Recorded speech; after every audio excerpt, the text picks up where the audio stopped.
My name is Russell Story. I am a visual effects concept artist and I work for Industrial Light and Magic. We are in charge of a large portion of the visual effects for most of the Marvel movies, specifically Black Panther.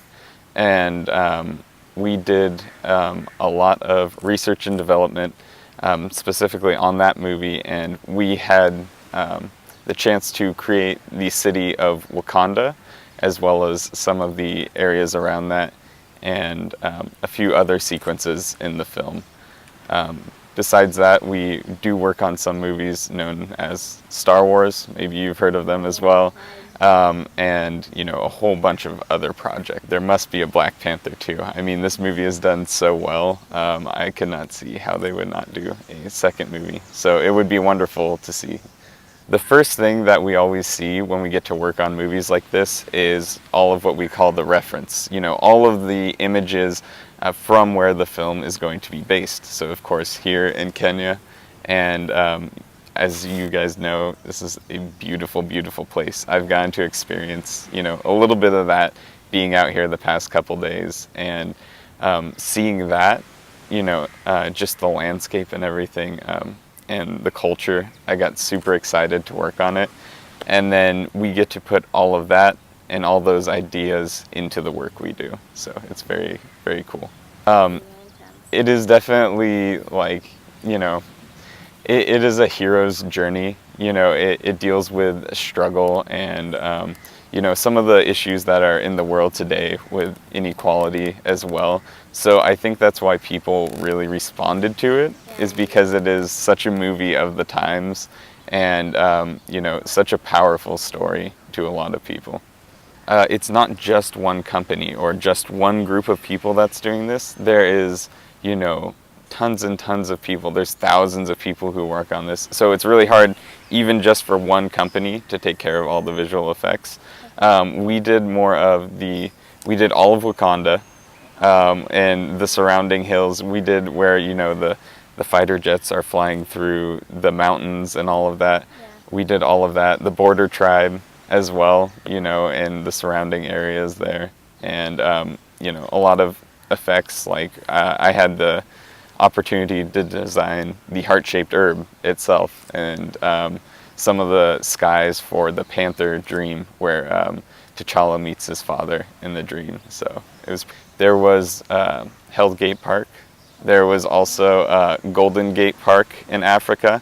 So they went all around, to find the best locations, not only to put the city, but, just some of the most beautiful places around Africa, to base this, just really magical place of Wakanda. The city was the biggest thing for us. It took almost a year to develop. We started out by making, just a rough model of the entire city.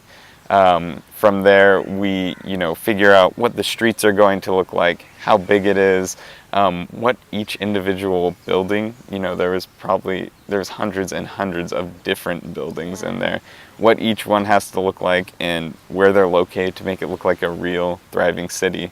A city has buses and trains and people. So even in the big shots, where we see and we're flying over Wakanda, all of that stuff has to be in there. Can you say this? I think I went through over 60 different versions of the heart-shaped herb. And since I'm the concept artist, I come up with, just the idea for it. So we knew that we wanted something that looked very natural, like a flower, but still, very special.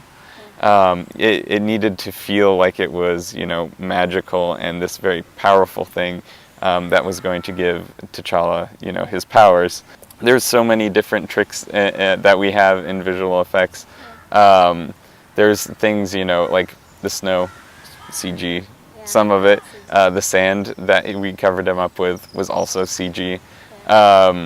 And, it's there, and we create these things to tell a story. So we have to go back and we have to, figure out, how real sand or real snow looks, and, do hours of reference, and then go in and figure out all those little details that make you believe, It They is do real. practically. Actors and Yeah. actresses go through a lot. I mean, you know, for the fights and stuff, they definitely probably went through and did some fight training. It's amazing how much they go through to make it seem real. Actually, well, one of the first things I did when I came out here was visited the Great Rift Valley, Wow. and that was gorgeous. And it reminded me a lot of, you know, like the surroundings of Wakanda, just the beautiful landscapes and Yeah. everything. We worked on everything around it. Yeah. So we built the whole building the throne room sat in. We did do some work, you know, on the throne room later, but that was actually a real set that was made that the, you know, characters were, the actors and the actresses were acting on. Okay. So that's why it looks so real, because it is real. So Since all of that stuff was actually built, which is, cool. it was awesome. Yeah, Shuri's lab was a real place. Yeah. It was pretty cool. Yeah. So they go in, and this is Marvel and their concept team. They go in at the very beginning, you know, and do some rough images like what I do, the concept work, to be able to show the director and the, you know, head people at Marvel that this is, you know, what we want it to look like. And they can look at those images and say, yes, it is, or no, it's not. So they go through hundreds and hundreds of images themselves to develop the look of everything from, you know, the weapons, the costumes, you know, what their hair looks like, you know, in each scene. Everything is designed. And then once they settle on a good design, or, you know, say the lab, they will actually draw out a plan for it and then build it. Wakanda itself, Yeah. the valley. So although the valley is a computer model, it is actually a scan of a real valley here. How did you give life to the valley? Like, it's a computer model, but how did you give life to it? Just like I said, a lot of work. You know, like I said, we have the best reference of, you know, what every single tree looks like. Yeah. You know, what a big hill, you know, and mountain or a big valley looks like. We had, like I said, we had the scan of the real valley, Yeah. so we know the exact shape, and it is a real valley here in Africa that we set Wakanda in. What is the name of the valley? There is a moment where T'Challa and your own Lupita are sitting on the side of a cliff on a mountaintop, right? And they're having an intimate moment and talking. The only thing that's real there is the front cliff and those two. The whole valley behind them is fake. Yes. Yes, that was, you know, one of the things that we did. We recreated a part of that valley between using images, you know, that were real images from here, and then we also, you know, used some 3D to make it seem like there was really, you know, big hills and stuff next to them. You know, some of those movies are $200 million, if not more. That's what we consider, you know, a big budget movie. And Black Panther was definitely no exception. Yeah. So, you know, probably upwards of that even.